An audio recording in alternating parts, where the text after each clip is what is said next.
Mesdames et messieurs, bonsoir et bienvenue dans l'actualité hebdomadaire du ministère centrafricain de l'économie, du plan et de la coopération internationale. Le mercredi dernier, 19 février 2025, le ministère a reçu dans sa salle Justine Kazangba une réunion stratégique de l'équipe de coordination du plan national de développement, le PND 2024-2028. L'événement, présidé par le professeur Richard Filakota, ministre de l'économie, du plan et de la coopération internationale, a enregistré la participation de M. Hervé Ndoba, ministre des Finances, mais aussi de partenaires importants de la nation centrafricaine. Entre autres invités, l'ambassadeur du Royaume marocain, celui de l'Union européenne, un représentant de l'ambassade des États-Unis, mais aussi les représentants de la mission des Nations Unies en Centrafrique, le programme des Nations Unies pour le développement et l'Agence française de développement.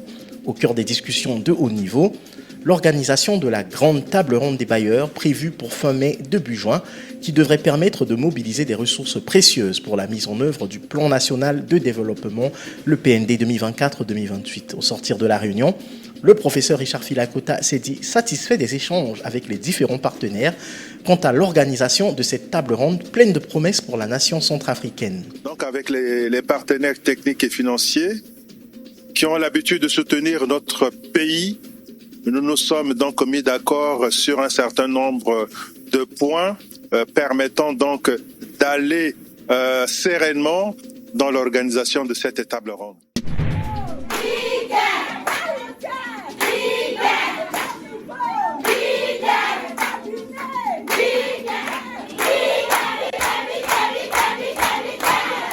C'est à Sibut, le chef-lieu de la préfecture de la Kémo, que l'équipe du projet Maingo, pilotée par le ministère de l'économie, du plan et de la coopération internationale, s'est rendue le 19 février dernier pour poursuivre sa mission de soutenir les filles et les femmes dans leur élan d'autonomisation. C'est dans les grandes écoles, mais surtout dans les espaces sûrs, que la coordination de Maingo est allée à la rencontre de la population féminine de Sibut pour des distributions de kits de dignité et pour des échanges inspirants sur le Women Empowerment et le rôle précieux que doivent jouer les femmes centrafricaines dans le développement de leur nation. Pour rappel, les espaces sûrs sont des centres lancés par le projet Maingo en milieu communautaire pour offrir une seconde chance aux filles déscolarisées et non scolarisées. On y apprend les compétences de vie, les droits de la femme, la santé de la reproduction et bien d'autres choses. Enfin, ce vendredi 21 février 2025, la Direction générale de l'économie a pris ses quartiers sur le site enchanteur du Ledger Plaza de Bangui, non pas pour se divertir, mais pour tenir un atelier de travail intense dans le cadre du lancement officiel des activités du Comité de cadrage macroéconomique et budgétaire, le CCMB.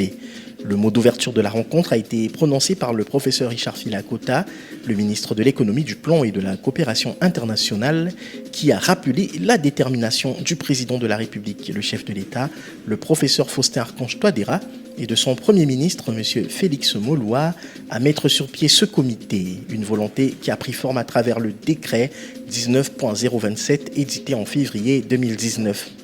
Le CCMB a pour mission principale de coordonner et harmoniser les prévisions macroéconomiques et budgétaires en Centrafrique. Il réunit les principaux acteurs institutionnels impliqués dans l'élaboration et le suivi des politiques économiques et budgétaires, notamment le ministère de l'économie, du plan et de la coopération internationale, mais aussi le ministère des Finances et du budget, la cellule en charge du suivi des réformes économiques et financières, ainsi que la Banque des États d'Afrique centrale. Mesdames et messieurs, c'était tout pour l'actualité hebdomadaire du ministère centrafricain de l'économie, du plan et de la coopération internationale. Merci de votre attention et nous vous souhaitons un excellent week-end.